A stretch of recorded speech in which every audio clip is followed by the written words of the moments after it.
Selamat pagi bagi kita semuanya. Selamat kita beribadah kepada Tuhan Yesus Kristus. Kita sudah memuji Tuhan, sudah mengagungkan Tuhan. Kiranya damai sejahtera Allah yang melampaui segala akal itu akan memelihara hati dan pikiran kita, dan Tuhan menerima segala pujian yang kita naikkan kepada Tuhan.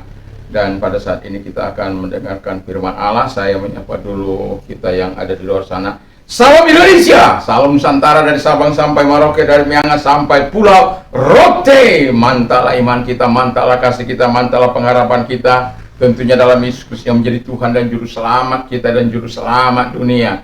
Jangan katakan bahwa Yesus itu bukan Tuhan, jangan katakan pula bahwa Yesus itu bukan Juru Selamat. Di luar sana ada banyak orang mengatakan Yesus itu bukan Tuhan, Yesus itu bukan Juru Selamat. Tapi saya mau katakan kepada kita semuanya, kalau kita percaya kepada Tuhan Yesus Kristus, kita akan diselamatkan. Kalau engkau tidak percaya, engkau dihukum. Sebab Yesus sudah berkata, hanya Yesus yang berani berkata, karena apa?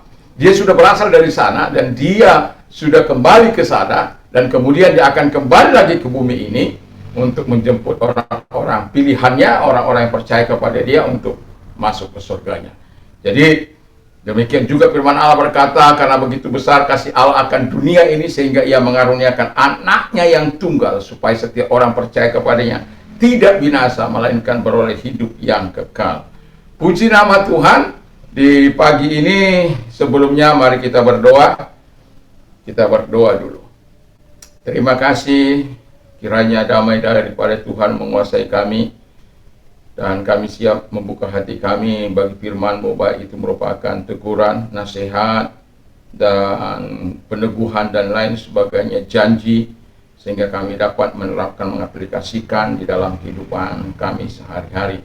Diberkatilah kami yang membuka hati kami, yang membiarkan firman Allah tertanam di hati yang baik, sehingga berbuah 30 kali ganda, 60 kali ganda, 100 kali ganda. Terima kasih Bapa di surga, di dalam nama Yesus kami bersyukur dan berdoa. Haleluya. Dan berfirmanlah, urapi hamba-Mu, urapi kami semuanya. Amin. Dalam nama Yesus, amin. Puji nama Tuhan. Saya akan membacakan dalam Ibrani ayat yang pasal 5 ayat yang ke-11. Demikian bunyi firman Allah sampai dengan ayat 14. Ini ada anggota kita yang mau wisuda, kiranya Tuhan memberkati mereka, Tuhan menolong, dan biar Tuhan memakai lebih lagi. Kita akan masuk di dalam pembacaan dalam Ibrani 5 ayat 11 sampai dengan 14. Demikian bunyi firman Allah. Tentang hal itu banyak yang harus kami katakan, tetapi yang sukar untuk dijelaskan, karena kamu telah lamban dalam hal mendengar. Sebab sekalipun kamu ditinjau dari sudut waktu, sudah seharusnya menjadi pengajar, kamu masih perlu lagi diajarkan asas-asas pokok dari pernyataan Allah, dan kamu masih memerlukan susu, bukan makanan keras. 13. Sebab barang siapa masih memerlukan susu, ia tidak memahami ajaran tentang kebenaran, sebab ia adalah anak kecil. Tetapi makanan keras adalah untuk orang dewasa, yang karena mempunyai panca indera yang terlatih untuk membedakan yang baik daripada yang jahat. Puji nama Tuhan. Tema firman Allah, kalau di situ dikatakan peringatan supaya jangan murtad. Supaya jangan murtad itu perlu kita dewasa secara rohani. Saya mau katakan 4 dari pembacaan ini, dari pembacaan yang kita telah baca, ada 4 tanda, ya, 4 tanda kedewasaan dalam Kristus, atau 4 tanda kedewasaan rohani. Ya, tinggal pilih saja. Nah, jadi Alkitab dengan jelas menyarankan kepada kita supaya jangan murtad, karena ada orang yang banyak murtad karena tidak mengerti pengajaran firman Allah, dan setelah murtad menjelek-jelekkan, dan itu lebih parah lagi. Yang tadi hidupnya baik-baik saja, tenang-tenang saja, tiba-tiba berubah menjadi ganas, menjadi monster, ya, di mana dia ada. Nah, saya mau katakan kepada kita, tanda-tanda ini harus ada. Ayat yang ke-11 dikatakan, tentang hal itu banyak yang harus kami katakan, tapi yang sukar untuk dijelaskan karena kamu telah lamban dalam hal mendengar. Jadi, yang pertama adalah telinga yang terbuka kepada firman Allah. Jadi, telinga kita harus terbuka kepada firman Allah. Dalam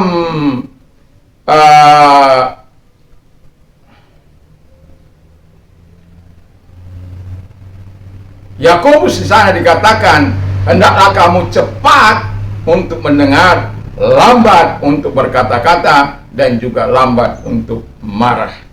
Ya, jadi di dalam Yakobus 1 ayat yang ke-19, ya.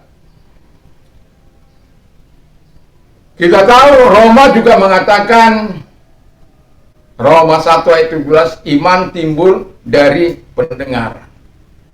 Nah, kalau kita lamban untuk mendengarkan firman Allah, itu yang membuat kita tidak bisa bertumbuh. Kita tidak akan bisa menjadi dewasa. Karena apa? Lamban untuk mendengar. Seharusnya kita cepat untuk mendengarkan firman Allah, lalu menyimpannya. Tetapi memang ada, kita katakan, ada yang jatuh, firman Allah itu ada yang jatuh di tanah yang berbatu-batu, di tanah di pinggir jalan, di tanah yang bersemak, dan di tanah yang baik. Dan yang diharapkan setiap penaburan firman Allah itu berada di tanah yang baik. Tapi apakah ia demikian? Karena kadangkala orang tidak mempersiapkan hatinya. Sekalipun datang ibadah kepada Tuhan, sekalipun beribadah kepada Tuhan, tapi hatinya tidak dipersiapkan kepada Tuhan. Hatinya tidak diberikan kepada Tuhan, baik pada waktu memuji Tuhan, saat Tuhan membuka hatinya. Dia tidak bisa membuka hatinya saat dia memuji Tuhan. Dia tidak memberikan yang terbaik kepada Tuhan. Dan ketika disirami dengan firman Allah, hatinya tertutup, lamban untuk mendengar.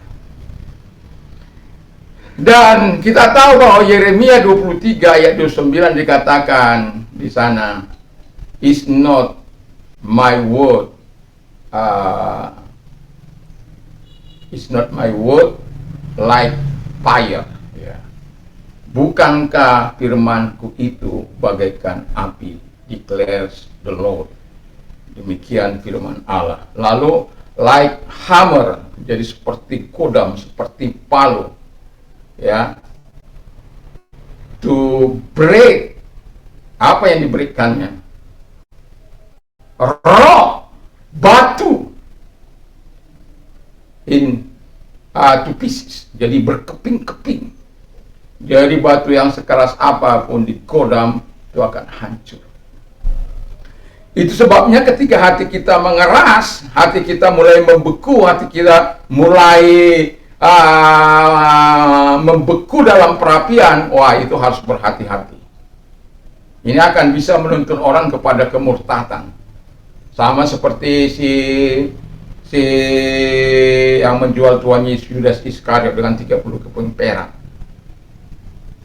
Dia bersama-sama dengan Yesus, bersama dengan api sorgawi itu. Tapi yang mengherankan dia bukan malah bertumbuh, murid-muridnya bukan malah bertumbuh. Why? Karena memang belum menyerahkan hati mereka sampai peristiwa loteng Yerusalem. Baru mereka menggebrak seluruh dunia. Dan pada akhirnya kita tahu bahwa Tuhan mengharapkan kita bertumbuh dalam tanda yang pertama ini, telinga terbuka kepada kebenaran firman Allah. Supaya apa? Kita tahu juga bahwa Mazmur 195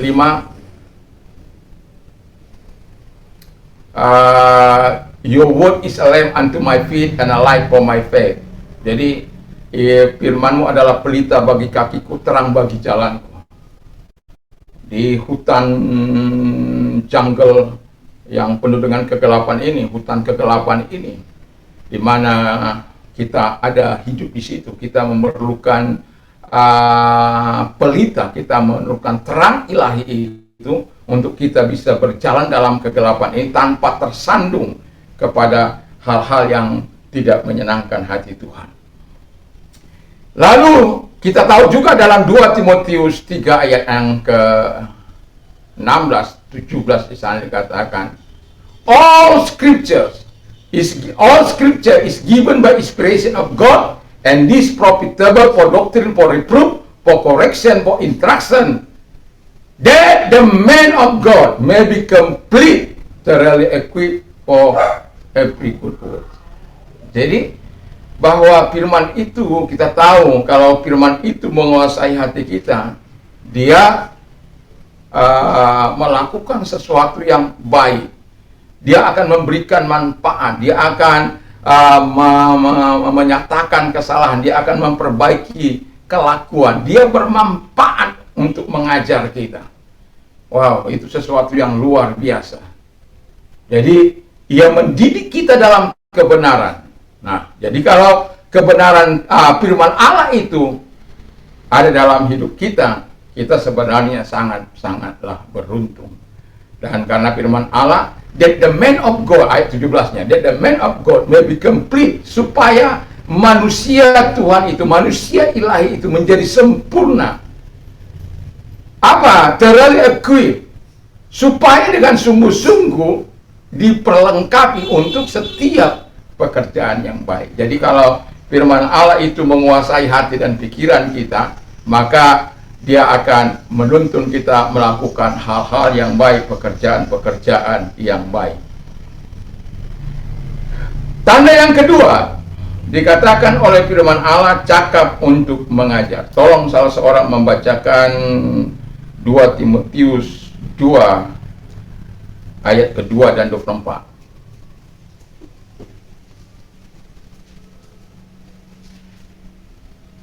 2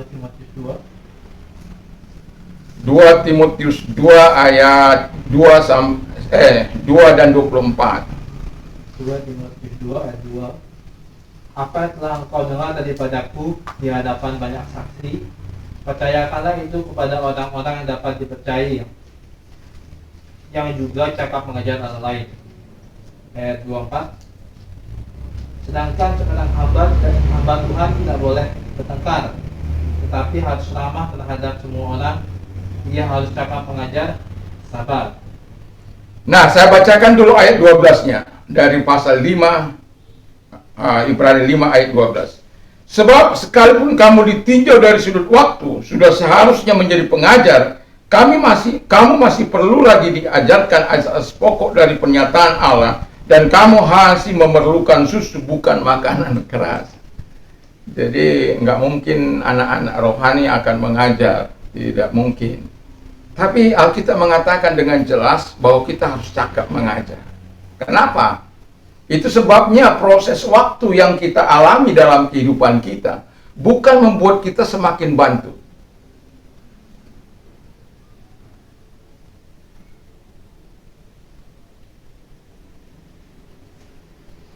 Ada banyak orang ketika dinasihati, ketika ditegur supaya tidak melakukan hal-hal yang menyimpang, supaya disiplin dalam Tuhan, supaya mengasihi firman Allah, bertumbuh dalam firman Allah, suka untuk berdoa, pada akhirnya pergi meninggalkan kita.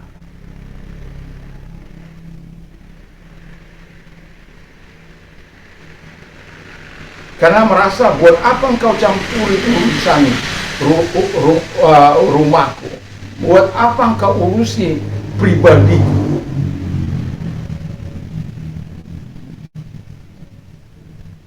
Karena kita tahu bahwa gembala itu adalah pemimpin yang dipercayakan oleh Allah untuk menjaga jiwa mereka supaya jangan binasa. Dan sebagai hamba Allah, kita akan melakukan tugas-tugas kita itu untuk menasihati mereka Kalaupun pada akhirnya mereka tidak menerima. Tetapi saya melihat ada banyak hal. Kemudian terjadi tragedi rumah tangga yang begitu luar biasa. Saya bilang kepada mereka yang bercerita soal yang pernah saya begitulah kalau manusia tidak mau dinasihati. Jangankan kita, Tuhan saja dilawan, apalagi kita. Kalau Tuhan sudah dilawan, dia tidak akan mengasihi keluarganya. Mau hancur keluarga itu, mau hancur dia, nggak akan masalah bagi dia. Dan itu banyak hal yang terjadi di jemaat saya saya sebenarnya miris. Ada apa?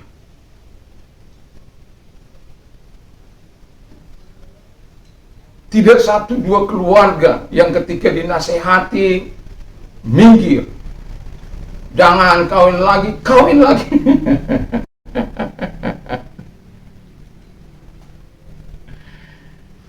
Jadi banyak orang dan pada akhirnya menyiksa diri mereka sendiri. Tetapi sebagai orang yang udah diharapkan oleh firman Allah untuk cakap mengajar.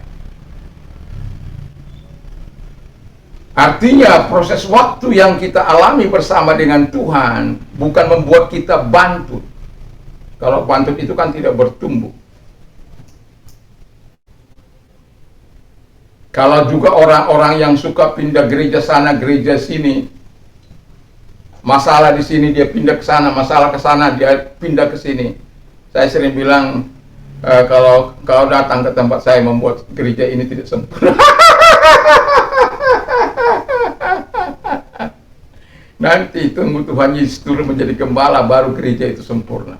Kalau masih Simon yang menggembalakan, gembala yang mengembalakan, siapapun gembala itu, saya bilang tidak akan pernah sempurna. Kau akan melihat banyak kekurangan, banyak kelemahan. Itu sebabnya firman Allah untuk saling membangun satu dengan yang lain, bukan untuk saling menyakiti, bukan saling mencari kesalahan. Kita hamba Tuhan itu kan seperti hidup di dalam akuarium kaca, ya. Mereka bisa lihat kemana saja kita berkeliling di dalam akuarium kaca itu. Mereka tahu saja apa yang kita perbuat.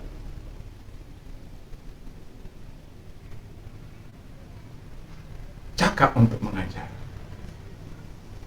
Seperti penciptaan langit dan bumi. Pada hari pertama terjadi terang. Saya sudah membaca, tidak ada sekomplit ini, ya, sedetail ini, rincinya cerita tentang penciptaan. Dan Allah kita nggak pernah bingung.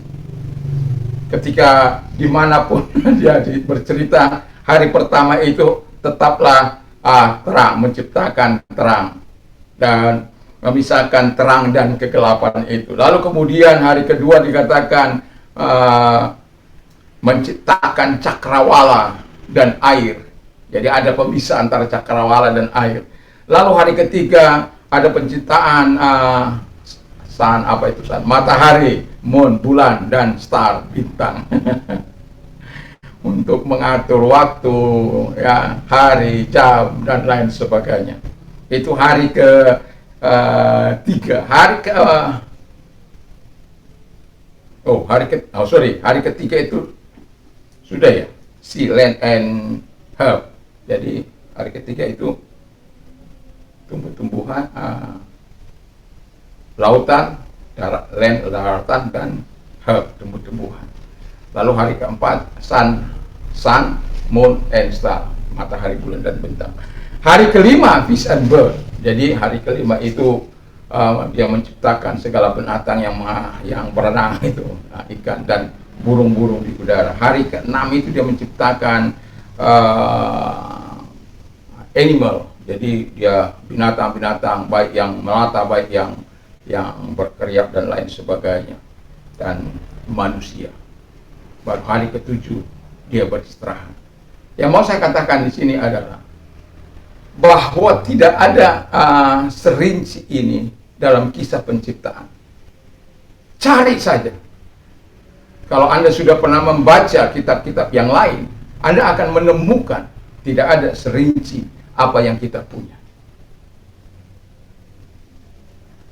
Dan tidak ada pengulangan dalam arti, sampai lupa. Nggak ada. Nggak ada. Jadi, itu sebabnya kita sebagai orang yang percaya harus bertumbuh dalam kebenaran firman Allah. Dan kemudian setelah kita bertumbuh dalam kebenaran firman Allah itu, lalu kita kemudian kita bagikan, kita cakap untuk memberikan arahan kepada orang lain. Diterima atau tidak diterima, itu memang itu bukan urusan kita, itu urusan Tuhan. Kadangkala kita nasihat yang baik saja orang bisa marah. Dan diberikan nasihat untuk bertumbuh lebih baik, itu orang tidak suka. Tapi apapun, kita sebagai pemimpin, kita harus lakukan. Supaya apa? Orang-orang yang mau hidup dalam kebenaran bisa bertumbuh dan bisa berkembang dalam kebenaran-kebenaran firman Allah. Sebagai gembala, tentu saya ingin melahirkan seorang gembala. Atau seorang pemimpin dalam kerohanian. Dan itulah sebabnya saya mau katakan bahwa ketika anak-anak rohani saya yang ketika saya berada di Surabaya maupun yang ada di sini, mereka bertumbuh dalam kebenaran, itu sesuatu yang menyenangkan. Ketika pergi ke Surabaya, tinggal datang ke rumah mereka dan mereka masih tetap setia dalam pelayanan mereka, itu sesuatu yang sangat luar biasa. Ya, jadi dalam kehidupan kita harus cakap untuk mengajar. Dan firman Allah yang akan memberikan pertumbuhan itu bukan kita, tapi Tuhan. Yang ketiga kata firman Allah, tanda yang ketiga adalah di mana pokok yang ketiga, sanggup memahami ajaran tentang kebenaran. 13-nya demikian.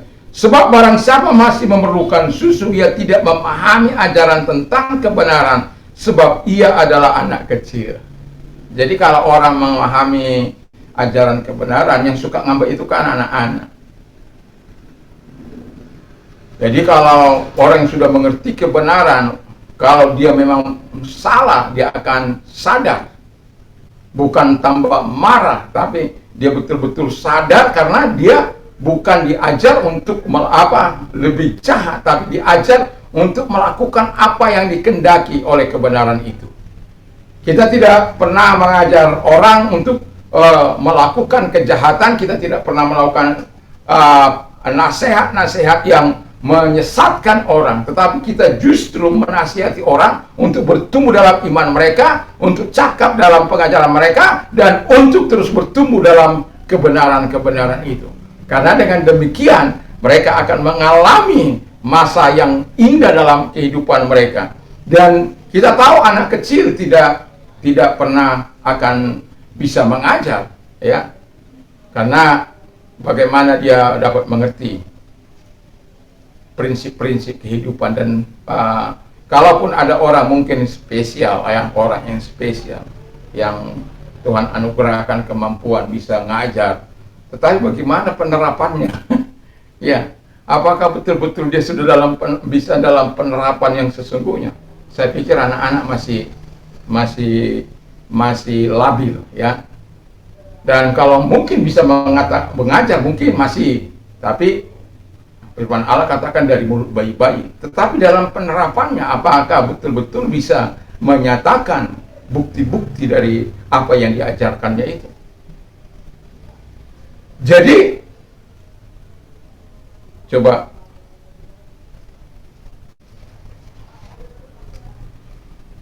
kita baca dulu Mazmur.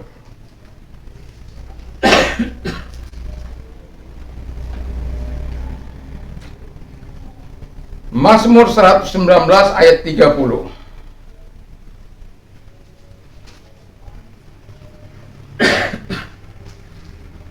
Siapa sudah ketemu, baca dia.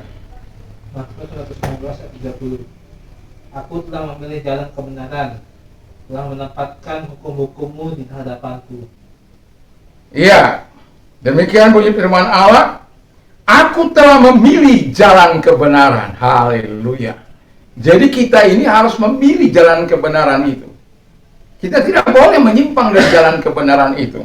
Karena dikatakan, setelah kita memilih jalan kebenaran, telah menempatkan hukum-hukummu di hadapanku.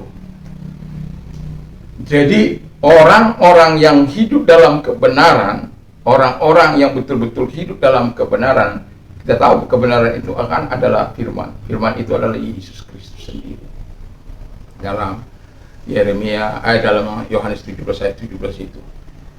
Jadi kita dikuduskan oleh kebenaran. Kebenaran itu adalah firman Allah itu sendiri, dan firman itu adalah Yesus Kristus. Nah, jadi kalau kebenaran itu menjadi bagian kehidupan kita, menjadi alat yang mentransformasi kehidupan kita, sehingga kita hidup dalam kebenaran itu.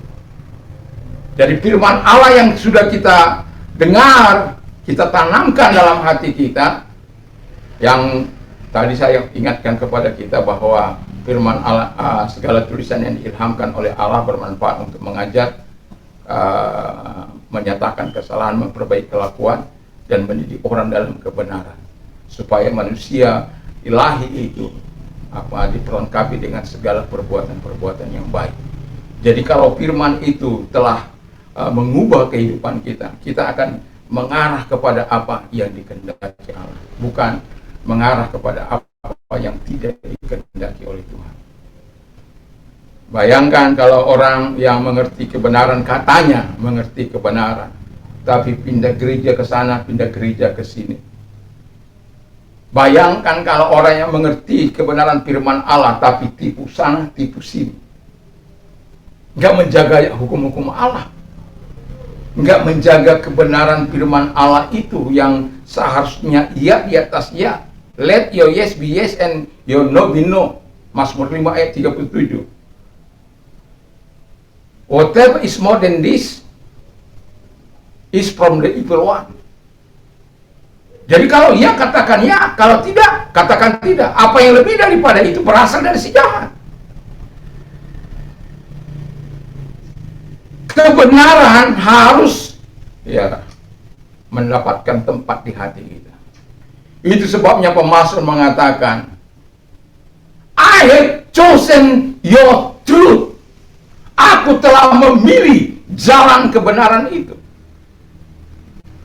Jadi kalau kita sudah memilih jalan kebenaran, mari kita berjalan dalam kebenaran itu. Mari kita lakukan kebenaran itu. Karena kita bukan anak-anak lagi, tetapi sudah dewasa, yang dimana kita bisa memakan makanan yang keras, sekeras apapun itu. Makanya firman Allah katakan kepada kita bahwa firman Allah itu bagaikan api yang memurnikan, bagaikan palu yang menghancurkan. Dia hancurkan kekerasan hati kita, dia hancurkan kedegilan hati kita, dia hancurkan kekerasan hati kita, ketegar tengkukan hati, ketegar tengkukan kita. Bebal tebal, bebal tebal kebal. Wah, bahaya itu. Dan kalau bebal kebal tebal memenuhi hidup kita, ya itu yang bisa jadi murtad itu. Tuhan katakan, kebenaran mengatakan kasihi Tuhannya, dia tidak kasih. Firman Allah katakan kasih sesamamu, dia tidak kasih. Dengarkan firman Allah baik-baik, lalu cintai firman Allah, dia tidak lakukan. Dan kemudian ada nyebrang. Kenapa? Dia tidak melakukan apa yang seharusnya. Alkitab katakan bahwa menyerahkan hidup itu ke dalam tangan Tuhan. Saya sudah pernah sering katakan, kalau selama hak kita ini, hidup kita tidak kita serahkan kepada Tuhan, Allah tidak akan pernah mau terlibat. Karena Tuhan sangat menghargai profesimu. Tapi ketika engkau menyerahkan hak itu kepada Tuhan, walaupun Allah yang menciptakan engkau, buktinya satu apa? Ketika di Taman Eden, mereka lagi menikmati segala yang indah, segala yang baik, segala yang manis. Bisa saja sih Tuhan melarang datang langsung ke situ. Jangan! Tapi apakah Tuhan lakukan? Tidak. Tuhan sangat menghargai kehendak kita sendiri. Pilihan yang kita lakukan. Dan kita lihat Adam Hawa pada akhirnya memilih untuk berjalan bertentangan dengan Allah, dan pada akhirnya mereka keluar dari Taman Eden itu. Jangan salahkan Tuhan dong. Ada orang bilang begini, kalau memang Tuhan itu maha kuasa, dia bilang sama saya, kalau Tuhan itu maha kuasa, kenapa ada orang miskin? Kenapa ada orang jahat?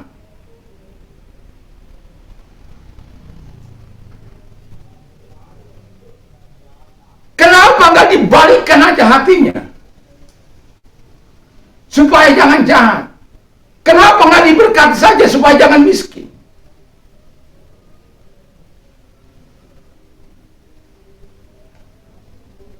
Itu seorang muda yang sangat brilian otaknya. Jadi kalau saya berbicara dengan dia itu dalam bahasa Inggris. Tapi pada akhirnya, karena memang dia tidak menyerahkan kehendaknya kepada Tuhan, akhirnya ibu yang dicintainya pun diselesaikan dengan caranya.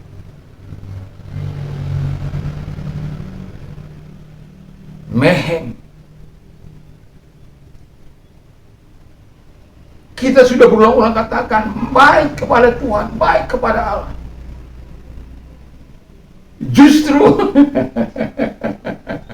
ini serius ini. Saya dikatakan apa itu? Mencintai dia, laki-laki. Kadang-kadang memang manusia ini ada yang aneh-aneh.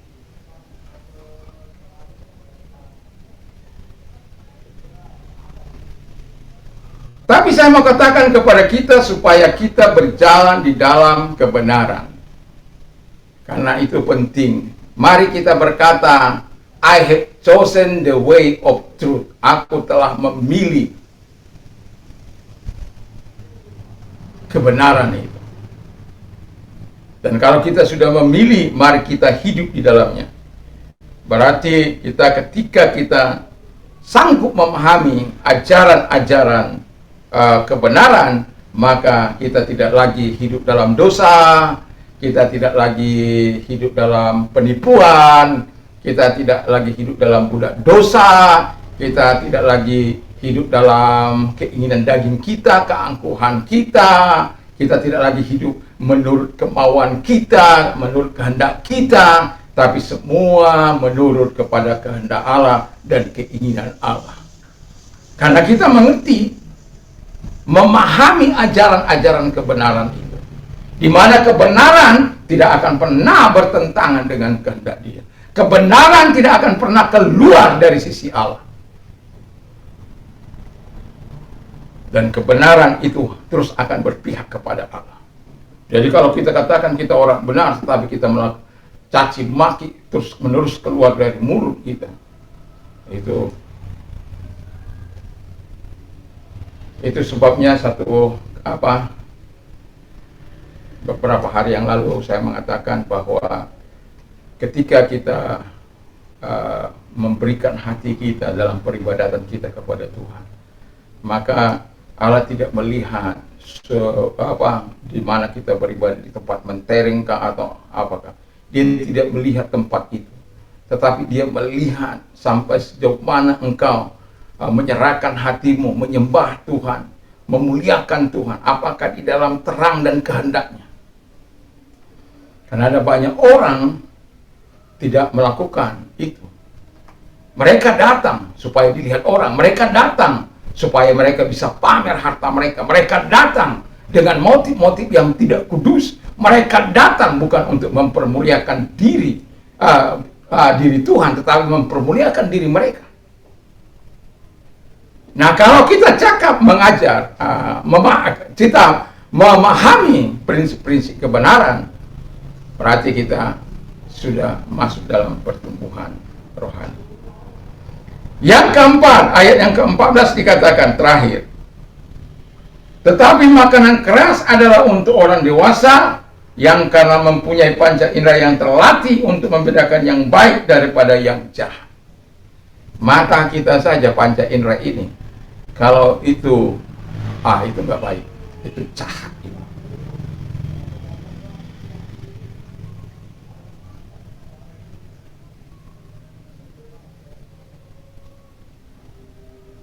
Mulut kita atau lidah.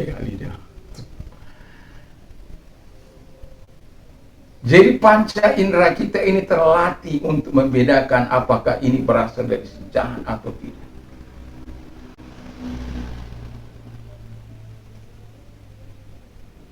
Dan yang keempat yang adalah mampu bersikap dewasa. Berarti sanggup memakan makanan yang keras-keras. Ya. Kalau khotbahnya ya dikatakan keras, itu memang harus hidup dalam kebenaran. Ya, kita harus hidup dalam kebenaran. Kita harus hidup dalam kasih. Kita harus hidup dalam kasih. Kita tidak boleh membenci musuh sekalipun dia sudah merugikan kita, sudah menyakiti kita, sudah melakukan yang tidak baik bagi kita. Saya kagum kepada orang-orang ya yang mereka mampu mengampuni saat sebenarnya tidak bisa diampuni. Bayangkan kalau dari sebuah keluarga kita dibunuh oleh seseorang, apa yang akan kita lakukan? Ada banyak orang, kalau di Indonesia itu banyak orang nyawa ganti nyawa. Tapi kalau kita sedikit datang ke pengadilan di Amerika, di mana orang-orang berprinsip pada kebenaran, ada banyak orang, bukan berarti semua, tetapi ada orang-orang yang mampu mengampuni mereka, bahkan meminta pengurangan hukuman yang sudah menghilangkan nyawa anak mereka. Itu sesuatu perbuatan yang sangat luar biasa. Kenapa? Balas kejahatan dengan kebaikan. Bukan balas kejahatan dengan kejahatan, tetapi kalahkan kejahatan dengan kebaikan.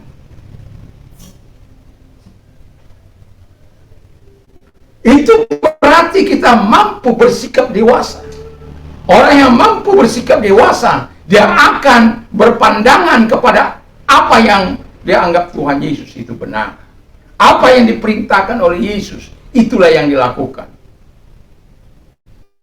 Jadi bukan hanya sekedar kata-kata.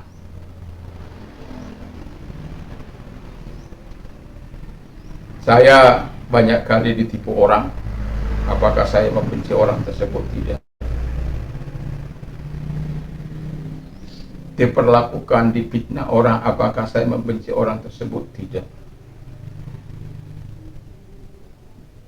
Ya mungkin pada saat ada masa-masa ubis gitu. Tidak. Saya sudah ceritakan bagaimana orang yang memfitnah saya dan pada akhirnya meninggal dunia. Karena istri saya sudah mau datang melabrak, dan saya katakan nggak usah.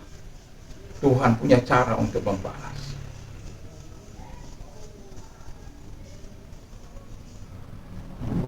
Sikap dewasa ini diperlukan. Jadi kalau kita sudah mampu bersikap dewasa melihat situasi kondisi, ya bukan berarti kita tidak marah. Alkitab katakan cepat untuk mendengar, lambat untuk berkata-kata, lambat untuk marah. Yesus saja marah. Tapi marah-marah jangan.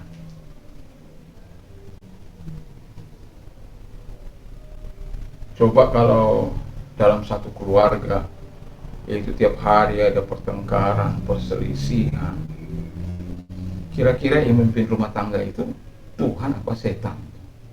Kalau tiap hari itu ada pertengkaran.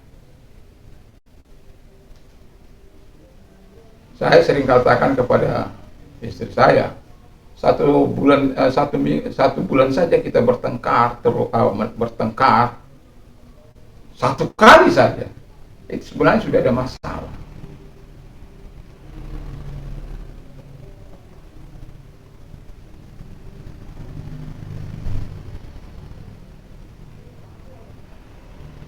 Ada masalah itu.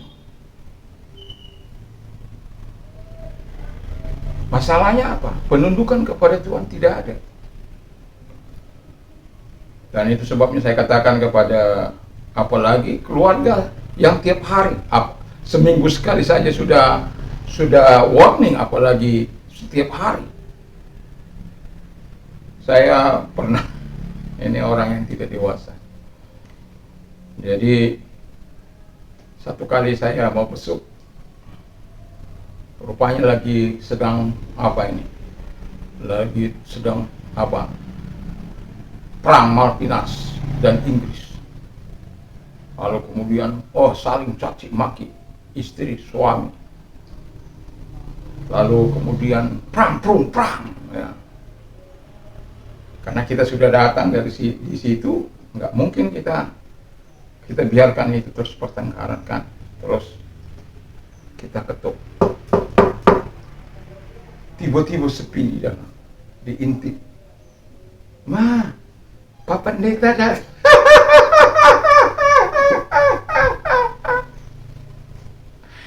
Ini sungguh nih, Ma, begitu lembut, begitu. Sudahlah. Padahal baru bertengkar. Wajahnya masih begitu tanpa dosa.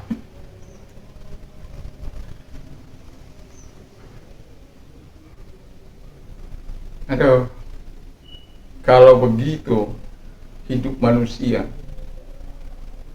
dan kalau pada akhirnya kemudian keluarga ini hancur, itu karena terlalu banyak munafiknya.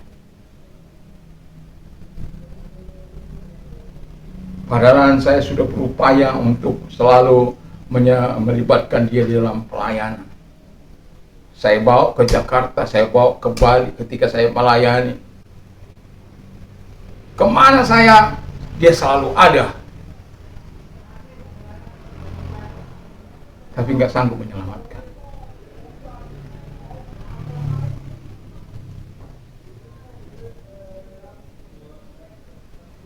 Dan pada akhirnya keluar. Kacau balau. Anaknya tidak belajar dari situasi orang tuanya. Dari kondisi orang tuanya. Harusnya kita belajar dari kondisi yang ada. Saya belajar ini. Orang Batak itu kan sering lalu tangan kepada ibunya, istrinya.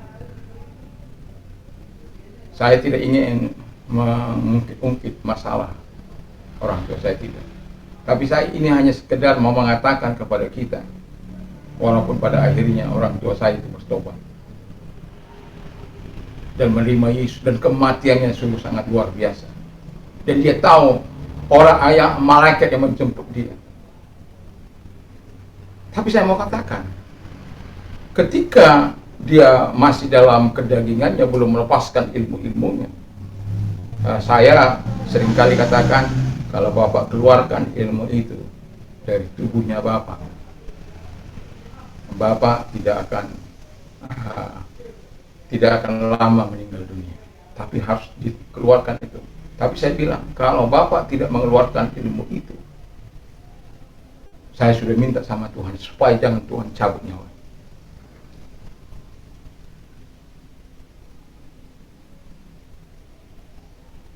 Seperti firman Allah yang saya terima 6 tahun, demikian juga setelah itu 6 tahun. Padahal saya khusus dari Surabaya datang ke Medan hanya untuk menyampaikan pesan. ketika saya sudah melihat, oh. Tapi yang saya katakan begini, ketika masa remaja saya melihat perlakuan-perlakuan yang seperti itu, saya punya ikhtiar. Ikhtiarnya apa? Tidak akan lalu kaki saya, tangan saya untuk pasangan yang engkau nukarkan. Walaupun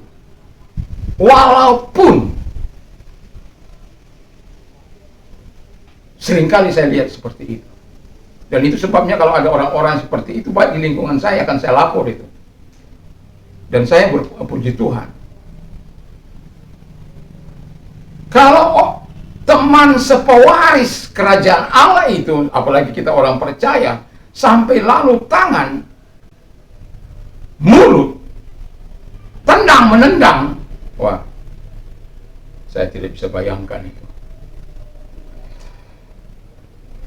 Jadi, mari biarkan 4 tanda ini, 4 tanda kedewasaan rohani atau 4 tanda dalam kedewasaan dalam Kristus. Telinga yang terbuka bagi firman Allah, cepat untuk mendengarkan firman Allah, cakap untuk mengajar, sanggup.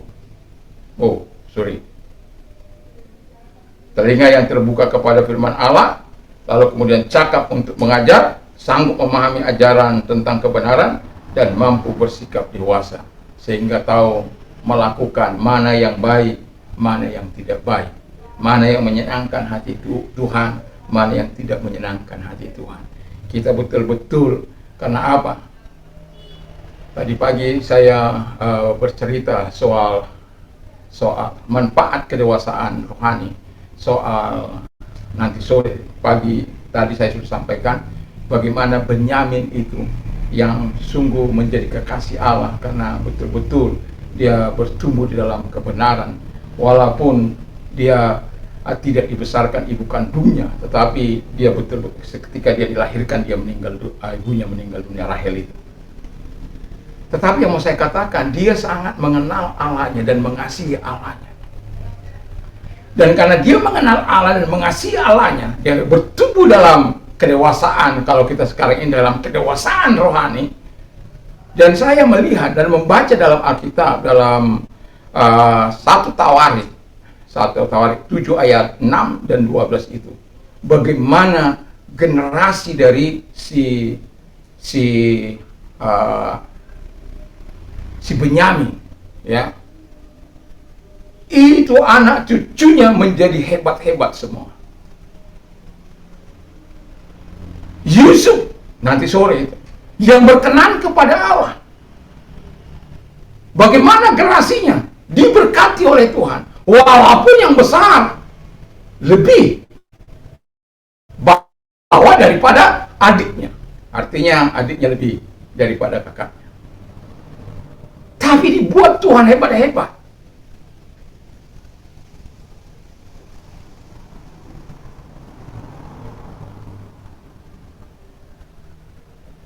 Kalau engkau mau melihat generasi yang betul-betul tangguh, hebat di dalam Tuhan, mari bertumbuhlah dalam kedewasaan, supaya kita memberikan manfaat bagi diri kita dan bagi orang lain. Kita bagi diri kita cakap untuk mengajar, bagi orang lain kita bisa bangun iman rohani mereka untuk bersandar sepenuhnya kepada Tuhan dalam hidup ini. 4 tanda ini mari kita miliki menurut kitab Ibrani ini. Mari kita miliki dalam hidup kita, supaya kita jangan menjadi orang-orang yang murtad. Karena ada banyak orang-orang yang murtad, ya, karena keinginan-keinginan daging atau keinginan-keinginan soal selera dan lain sebagainya. Tapi kalau engkau yang bertumbuh dalam kebenaran, yang bertumbuh dalam yang dewasa di dalam Kristus, dewasa secara rohani, saya yakin dan percaya engkau tidak akan pernah meninggalkan Yesus Kristus, karena terlalu indah, terlalu sukacita, terlalu damai. Itu sebabnya Tuhan sering mengatakan Shalom bagi kita. Anda tahu apa itu Shalom? Ya, Tuhan mau memberikan kita completeness, kesempurnaan. Itu sebabnya dikatakan, hendaklah kamu sempurna sama seperti aku adalah sempurna. Dan dia juga adalah welfare. Dia memberikan welfare, kesejahteraan. Jadi kalau dia berikan kesejahteraan kepada kita, wow, itu sesuatu yang sangat luar biasa. Lalu yang sering kita tahu kan hanya peace, damai sejahtera. Dan kemudian satu lagi kata healthy. Health, kesehatan. Kesehatan jasmani, rohani, itu sebabnya sering saya katakan, biarlah salomnya Tuhan dan koaknya Tuhan bersama-sama selalu tinggal. Koaknya Tuhan itu adalah strength, kekuatan. Jadi power, dalam arti pertama itu adalah kekuatannya, yang kedua adalah power, yang ketiga adalah tenaga, ya, atau energi, yang keempat itu force, yang keempat adalah ability, kemampuan dalam kehidupan ini. Jadi kalau kita memiliki salomnya Tuhan dan kuatnya Tuhan, sebenarnya itulah yang membuat kita dewasa selalu di dalam Tuhan. Mari kita tunduk kepala dan kita berdoa. Terima kasih Bapa di surga, kiranya Tuhan yang besar, Tuhan yang dahsyat, menolong kami untuk melakukan apa yang seharusnya kami lakukan. Kami tidak ingin murtad Tuhan, tetapi kami ingin melakukan apa yang Engkau perintahkan, supaya kami memiliki 4 tanda kedewasaan rohani itu Bapa di surga, di mana dengan tanda itu kami mengalami salomnya Tuhan, mengalami kuatnya Tuhan. Terima kasih Bapa di surga, kami sungguh bersyukur, kami berterima kasih kepada berkati firman-Mu, berkati bagi kami semuanya. Dan kami juga berdoa bagi bangsa dan negara kami, diberkati bangsa dan negara kami ini Bapa di surga dengan hikmat akal budi daripada Tuhan dan kekuatan daripada Tuhan senantiasa ada dalam hidup mereka. Tuhan memberkati dengan begitu limpah. Dan kami juga berdoa Tuhan Bapa di surga bagi para pemimpin kami, kiranya diberkati Tuhan senantiasa, diberkati Tuhan selalu dalam kehidupan mereka, supaya menjadi alat di tangan Tuhan. Di dalam nama Tuhan Yesus, anak-anak-Mu Tuhan berkati apapun usaha mereka, pekerjaan mereka. Tuhan tolong para petani, para peternak, para nelayan, dan driver, apa saja profesi anak-anak-Mu, baik itu pegawai swasta, pegawai pemerintah, diberkati oleh Tuhan, ditolong oleh Tuhan. Yang saat ini ada yang wisuda Bapa di surga, kiranya Tuhan menolong mereka, Tuhan memberkati mereka selalu dengan hikmat akal budi, kecerdasan daripada Tuhan. Terima kasih Bapa di surga, kami sungguh bersyukur, kami berterima kasih kepadamu. Dan orang-orang muda, biarkan mereka menjadi orang-orang yang kreatif, orang-orang yang inovatif, dan orang-orang yang punya wawasan. Mereka bukan orang-orang quitter, orang-orang yang berhenti. Mereka bukan orang-orang yang camper, orang-orang yang berdiam, tapi mereka orang-orang yang climber Bapa di surga. Orang yang terus mau naik dan naik dan naik. Dengan walaupun demikian, mereka akan terus melakukan yang terbaik dalam hidup mereka, yang tidak akan pernah berhenti. Karena seorang climber, seorang pemanjat gunung, mereka akan senantiasa menyukai tantangan, dan mereka akan mengalami kepuasan sejati ketika mereka dapat menaklukkan sebuah gunung, dan itu kepuasan tersendiri. Dan itulah sebabnya biarkan kami Tuhan menjadi climber, orang yang bertipe climber di dalam hidup ini Bapa di surga. Bukan orang-orang yang tidak bisa digerakkan, bukan pula orang-orang yang hanya digerakkan, tapi kami adalah orang-orang yang menjadi penggerak. Terima kasih, tapi bukan kami gerakkan untuk hal yang jahat, tapi kami pakai untuk menggerakkan orang-orang itu untuk suatu hal yang baik, melakukan hal yang luar biasa bagi Tuhan dan bagi mereka dapat menggerakkan, dan mereka juga menjadi penggerak yang begitu luar biasa. Terima kasih Bapa di surga, kami sungguh bersyukur, kami berterima kasih. Kalau engkau sakit, taruh di tempat yang sakit, segala Tuhan akan datang kepadamu menyembuhkan engkau, asal engkau percaya. Dan kita berdoa Bapa di surga, kami berdoa kepada mereka yang sedang sakit, dalam nama Tuhan Yesus. Sakit apapun mereka, kami hanya melakukan bagian kami. Perintahkan segala sakit penyakit, lenyapkan segala sakit penyakit dalam nama Yesus. dan perintahkan setan-setan keluar dalam nama Yesus. Kami memerintahkan dalam nama Yesus segala sakit penyakit yang mereka derita, Tuhan hadir kepada mereka, menumpangkan tangan atas mereka. Dalam nama Yesus aku perintahkan keluar, dan oleh bilur-bilur daripada Tuhan Yesus engkau sembuh, oleh kuasanya engkau sembuh, oleh mujizatnya engkau sembuh. Terima kesembuhan dari Tuhan saat ini juga dalam nama Yesus. Terima kasih Tuhan. Dan kalau engkau sedang mengalami masalah yang berat dalam hidupmu, mari angkat kedua belah tanganmu. Kita lapor kepada Tuhan. Kami mengangkat tangan kepadamu Tuhan. Kami mohon kemurahan Tuhan. Mari engkau mengulurkan tangan. Jangan lepaskan tanganmu dari hidup kami, tapi senantiasa engkau menggenggam tangan kami. Dan engkau yang menjawab setiap kebutuhan kami Bapa di surga. Di dalam nama Tuhan Yesus Kristus kami bersyukur. Dan terima kasih buat pertolongan Tuhan. Terima kasih engkau mau menggenggam tangan kami. Terima kasih buat segala pertolongan dan kemurahan-Mu dalam hidup kami. Di dalam nama Yesus kami bersyukur dan berdoa.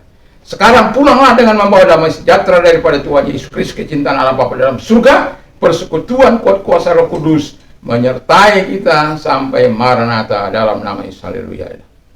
Amin.